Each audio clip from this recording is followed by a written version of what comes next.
Bom dia, tudo bem? Começando mais um Morning Call da Blackbird, hoje dia 12 de novembro.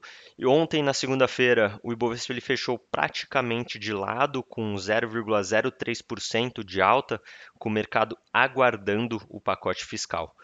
O principal destaque positivo do pregão foi a Cogna, subindo em torno de 8,8%, apesar dos juros futuros encerrarem com alta por toda a extensão da curva, se recuperando após acumular uma queda de 11% nos últimos dois pregões. Já a Vale foi o destaque negativo após o recuo do preço do minério de ferro caindo em torno de 1,5% e também rebaixamento da recomendação das ADRs por um banco de investimentos. Nesta terça-feira, os mercados acompanham a ata do Copom e o dado de vendas do varejo referente a setembro. E, além disso, a temporada de resultados ainda continua tanto aqui no cenário local como no cenário internacional. Falando sobre a renda fixa, as taxas futuras de juros encerraram a sessão de ontem com abertura nos vértices, né, curtos da curva. E aqui no mercado doméstico, o mercado ele seguiu cauteloso à espera pelo projeto de redução de despesas do governo. E lá fora, os investidores se decepcionaram com os estímulos econômicos anunciados pelo governo chinês e se movimentaram para ativos americanos de menor risco. Falando sobre os mercados globais, nesta terça-feira os futuros nos Estados Unidos abrem em queda em torno de 0,2%, em correção após os últimos dias e no aguardo de dados de inflação ao consumidor americano, CPI, e ao produtor. E falando sobre a Europa, as bolsas elas operam em queda em torno de 1%. E as bolsas chinesas fecharam negativas, puxadas para baixo pelo setor de tecnologia, após dados mais fracos que o esperado para crédito e confiança.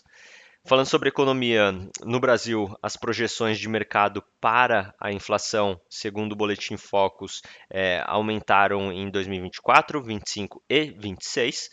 Para este ano, o movimento provavelmente reflete a expectativa de preços de alimentos mais pressionados no final do ano, especialmente em relação aos preços das proteínas, enquanto para 2025 e 2026, uma desancoragem adicional das expectativas de inflação para horizontes mais longos. Com relação à política monetária, o consenso de mercado para a taxa Selic foi revisado para cima para o ano de 2026, de 9,75% para 10%.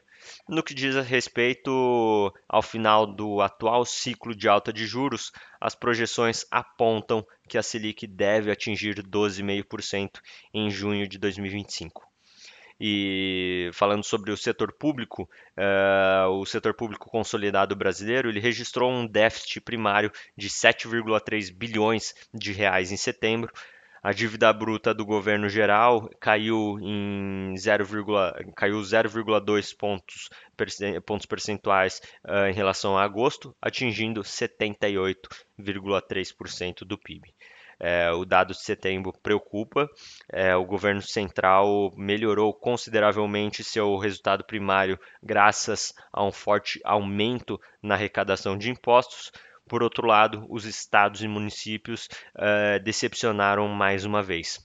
O resultado ele foi mais uma vez puxado pelos municípios que acumulam no ano um déficit de 12,8 bilhões de reais, pior do que o déficit de 1 bilhão de reais acumulado no mesmo período do ano passado. Na agenda doméstica, o foco é na divulgação da ata do Copom, que deverá trazer detalhes sobre a decisão de alta na taxa Selic em 0,50 ponto percentual nessa semana. Do lado da atividade econômica, o IBGE vai publicar os dados do setor varejista e, para além também dos indicadores, o mercado aguarda o anúncio do pacote de despesas que tem sido discutido pelo governo nas últimas semanas. Bom, vamos ficando por aqui. Muito obrigado. Bom dia.